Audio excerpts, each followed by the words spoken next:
Opa, Eduardo Corrêa aqui. E nesse vídeo eu quero fazer uma comparação entre as vantagens e desvantagens de você usar só o Instagram ou apostar em outra plataforma, no caso o blog, para divulgar o teu negócio, o teu trabalho.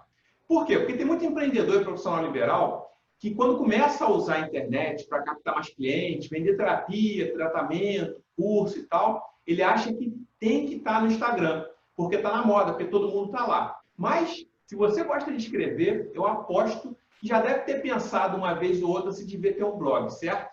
E aí provavelmente você se perguntou, será que vale a pena? Será que o blog ainda funciona? Será que alguém lê ainda alguma coisa, já que brasileiro não gosta de ler e tal? Então eu fiz esse vídeo para te ajudar a refletir um pouquinho sobre essas coisas, tá? E eu separei esse conteúdo em duas partes. Primeira parte eu vou falar um pouquinho mais da parte técnica das plataformas, as principais características de cada uma e tal, em relação aos conteúdos produzidos para elas. E depois a gente vai falar um pouquinho sobre os critérios pessoais que você precisa considerar na hora de escolher a melhor plataforma para o seu negócio. E aqui é interessante você entender que, seja a plataforma que você for escolher, você tem sempre que pensar nela no médio e no longo prazo, tá bom? O teu negócio na internet, ele não é uma corrida de 100 metros, ele é uma maratona. Então você precisa ter consistência e pensar sempre mais para frente. E a segunda coisa é que você precisa ter uma estratégia de conteúdo independente da plataforma que você for escolher também. Você precisa ter uma estratégia bem consolidada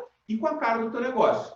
E se você quiser se aprofundar nesse assunto, que não é o tema aqui do vídeo, eu vou deixar um link aqui embaixo do meu curso Marketing de Conteúdo Vendedor, onde eu explico, tem um vídeo lá onde eu explico direitinho como é que você pode desenhar essa estratégia, tá bom?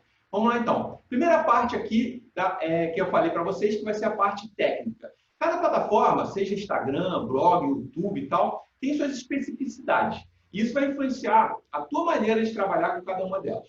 Não existe uma única plataforma que seja ótima ou então que seja a melhor de todas para você. É uma análise que você tem que fazer e é por isso que eu gravei esse vídeo.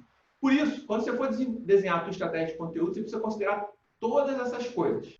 Então, falando especificamente de redes sociais, Instagram, Facebook, LinkedIn, eu estou focando aqui mais no Instagram, mas o que eu falar vai servir também para o Facebook e para o LinkedIn, porque a lógica é a mesma, tá, de funcionamento.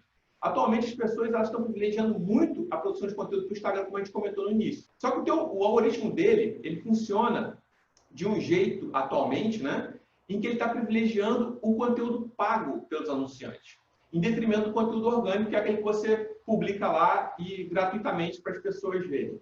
Isso prejudica quem não tem dinheiro para investir. Então, a principal característica que você tem que pensar hoje é o seguinte: se você ainda não tem audiência no Instagram e quer começar lá, você vai ter que separar uma verba para investir em distribuição de conteúdo. O que é isso? É você pegar um vídeo teu ou um post que no orgânico ele já desenvolveu bem e você impulsiona ele para alcançar mais pessoas. Você segmenta um público específico, teu público específico, e assim o Instagram e o Facebook, eles vão distribuir isso para mais pessoas que têm aquele perfil que você apontou.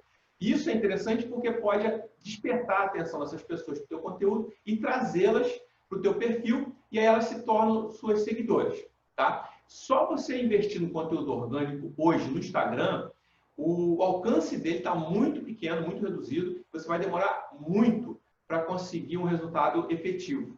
Mesmo que você publique post, GTV, faça lives, está muito difícil construir audiência sem investir dinheiro no Instagram. Então, isso é uma coisa que você precisa considerar. O Facebook está na mesma lógica.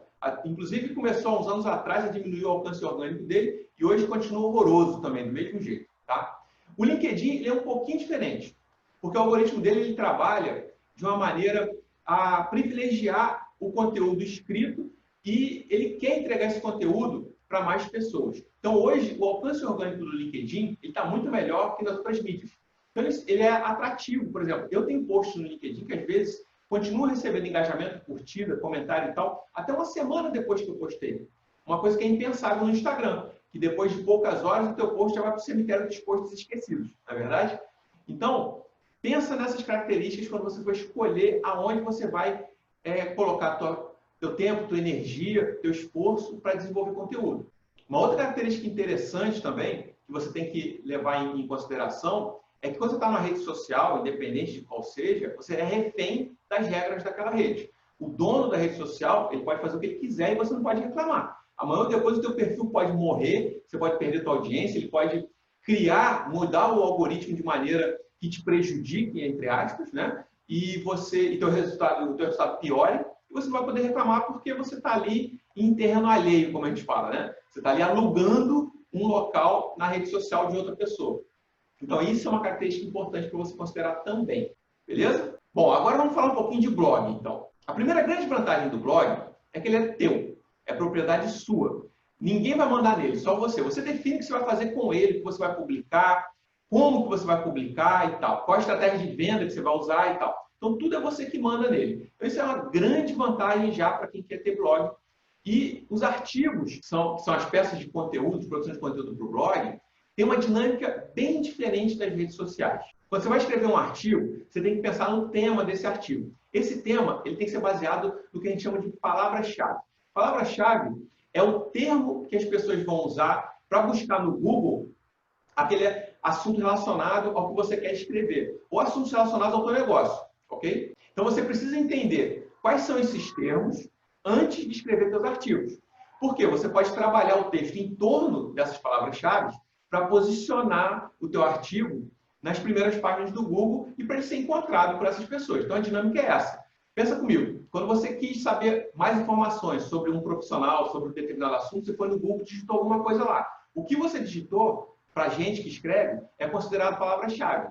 Tá? E aí apareceu na primeira página do Google diversos links. Os primeiros são anúncios, que não é o nosso interesse aqui, porque é pago, mas logo a partir dos anúncios vem os conteúdos orgânicos. Então, aqueles links para blogs e sites que posicionaram muito bem aquele termo, textos sobre aquele termo que você pesquisou. Então, isso que você tem que ter em vista. O teu objetivo aqui é esse. Primeiro, saber quais são esses termos que as pessoas pesquisam relacionados ao teu negócio e depois como escrever um texto em torno desse termo para ele ser bem posicionado pelo algoritmo do Google.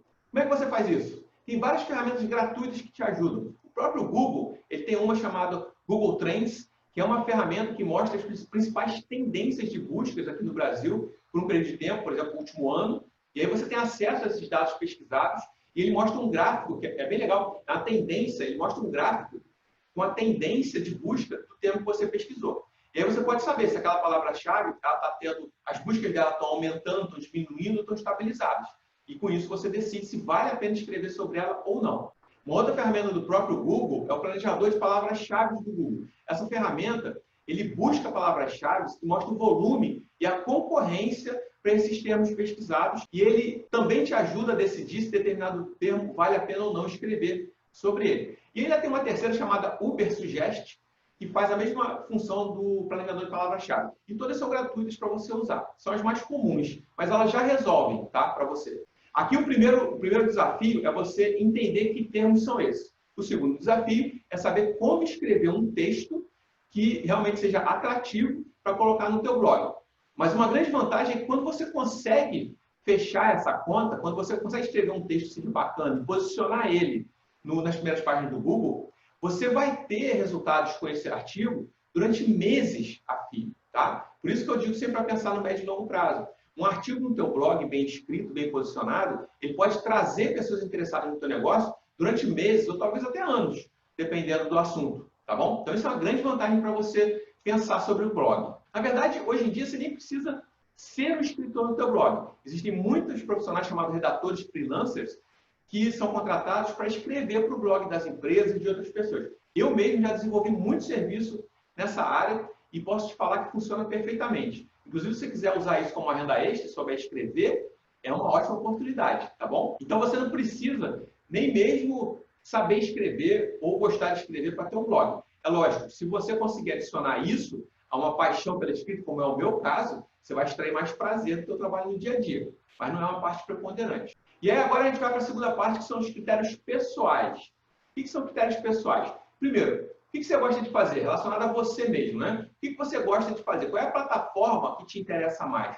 Qual é o tipo de conteúdo que você gosta mais de fazer? Ah, Eduardo, eu gosto de escrever textos curtos. Não tenho paciência para escrever textos muito grandes e tal. Beleza. Então, talvez seja mais interessante focar nas redes sociais. Não, Eduardo, eu adoro escrever textos longos. Eu gosto que as pessoas leiam meus textos e tal. Eu gosto de desenvolver mais aquele assunto, detalhar mais e tal. Então, um artigo para o blog pode ser interessante. Você também pode combinar as duas coisas. Você pode escrever nas postagens e contratar redator freelancer para escrever o teu blog.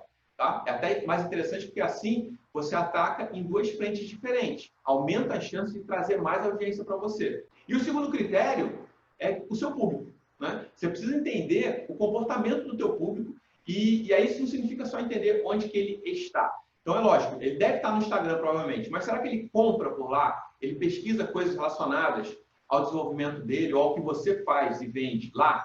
Isso é uma pergunta que você precisa responder. Ou elas procuram buscar no Google a solução para os problemas dela. Então, isso é uma reflexão que você tem que trazer e vai dar a tua pesquisa do teu cliente ideal, da tua persona, do teu avatar, ela que vai responder essa pergunta, tá bom? Bom, eu espero que esse vídeo ele tenha te ajudado. Eu espero que essas reflexões que eu trouxe aqui te ajudem a entender melhor a dinâmica, tanto das redes sociais quanto do blog e tal. É lógico que o assunto é muito mais extenso que isso daqui que eu coloquei, mas eu acho que o meu objetivo aqui é te dar um start para começar a pensar se vale a pena você sair do Instagram ou manter o Instagram, mas também investir no blog. Se você gosta de escrever, eu já te digo logo de cara que vale muito a pena, porque você vai desenvolver a tua paixão no teu dia a dia e vai agregar mais prazer no teu trabalho. Então já vale a pena. Mas estrategicamente falando, você tem que decidir o que vale mais a pena para o teu negócio nesse momento que você quer vender pela internet, ok? Se esse vídeo te ajudou, dá um joinha aqui embaixo, comenta aqui para mim, para eu saber que eu estou no caminho certo desses conteúdos que eu estou fazendo, e a gente se vê no próximo vídeo.